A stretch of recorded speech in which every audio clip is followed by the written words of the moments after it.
మీకు ఈ వీడియోలో రూప్చంద్ ఫిష్ కర్రీ ఆంధ్ర స్టైల్లో ఎలా చేస్తా టేస్టీగా అనేది మీకు చూపిస్తాను. చూసేయండి, ఎక్కడ స్కిప్ చేయకుండా. స్టవ్ ఆన్ చేసి కడాయి పెట్టుకొని నేను ఇక్కడ 2 కేజీలు ఫిష్ అయితే తీసుకున్నాను. దానికి తగ్గట్టు ఆయిల్ వేసేసుకోవాలి. ఆయిల్లో 1 టేబుల్ స్పూన్ మెంతులు అయితే వేసేసుకొని కొంచెము గోల్డెన్ కలర్ వచ్చే వరకు ఫ్రై చేసుకోవాలన్నమాట. మరీ మాడకూడదు, మెంతులు చేదొస్తాయి కదా. సో 1/2 టేబుల్ స్పూన్ ఆవాలు అయితే వేడి చేసి చిటపట్లాడిన తర్వాత ఒక 10 రెబ్బలు వెల్లుల్లి రెబ్బలు అయితే కచ్చా పచ్చా దంచేసి వేసుకోవాలి. తొక్కతో పాటు వేయాలన్నమాట. వెల్లుల్లిపాయ వేయటం వల్ల మంచి టేస్ట్ వస్తుంది ఫిష్ కర్రీకి. అలాగే 3-4 పచ్చిమిర్చి చీలికలు, 3 రెబ్బల కరివేపాకు, అలాగే 5-6 ఉల్లిపాయలు అయితే సన్నగా కట్ చేసి వేసుకోవాలి. ఈ ఉల్లిపాయలు ఒకసారి బాగా కలిపేసి మంచి గోల్డెన్ కలర్ వచ్చే వరకు ఫ్రై చేసుకోవాలన్నమాట.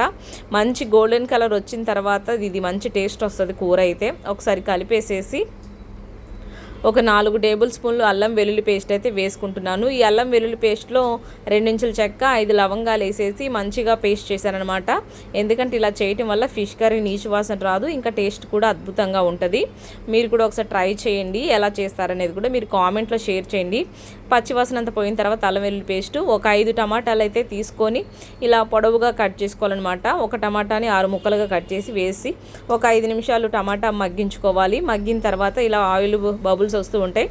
ఆ టైంలో ఒకసారి మళ్ళీ కలిపేసేసి ఇప్పుడు మనము స్పైసెస్ అయితే యాడ్ చేద్దాము. ఉప్పు, పసుపు, కారం, ఇంకా ధనియాల పౌడరు. నేను ఇక్కడ కారం కొంచెం ఎక్కువే తీసుకుంటున్నాను, ఎందుకంటే 2 కేజీలు ఫిష్ కాబట్టి కారం ఉండాలి. 4 టేబుల్ స్పూన్లు అయితే కారం తీసుకున్నాను. అలాగే 1 టేబుల్ స్పూన్ ధనియాల పౌడరు, టేస్ట్కి తగ్గట్టు ఉప్పు అయితే రాళ్ళు ఉప్పు తీసుకున్నాను అనమాట. సో ఇవన్నీ వేసేసి బాగా కలిపేసేయాలి. మసాలా అంతా బాగా ఫ్రై అవ్వాలి. సో ఫ్రై అయిన తర్వాత 1 గ్లాస్ వాటర్ అయితే పోసేసి ఒక 5 నిమిషాలు అయితే మూత పెట్టి ఉడికించుకోవాలి. ఇప్పుడు మనము 5 నిమిషాల తర్వాత చూస్తే మనకి ఇలా బబుల్స్ అయితే తేలుతూ ఆయిల్ సపరేట్ అవుతుంది కదా.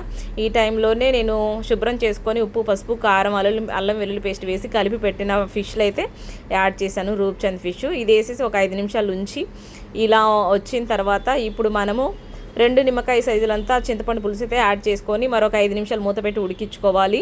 ఆ తర్వాత బబుల్స్ వస్తున్నప్పుడు మధ్యలో ఒకసారి కలుపుతూ అల్లం వెల్లుల్లి పేస్ట్ ఒక 1 టేబుల్ స్పూన్ వేయాలన్నమాట. ఇది ఇప్పుడు ఒక 15 మినిట్స్ అయితే లో ఫ్లేమ్లో పెట్టేసి వదిలేస్తే మనకి కర్రీ అయితే రెడీ అయిపోద్ది.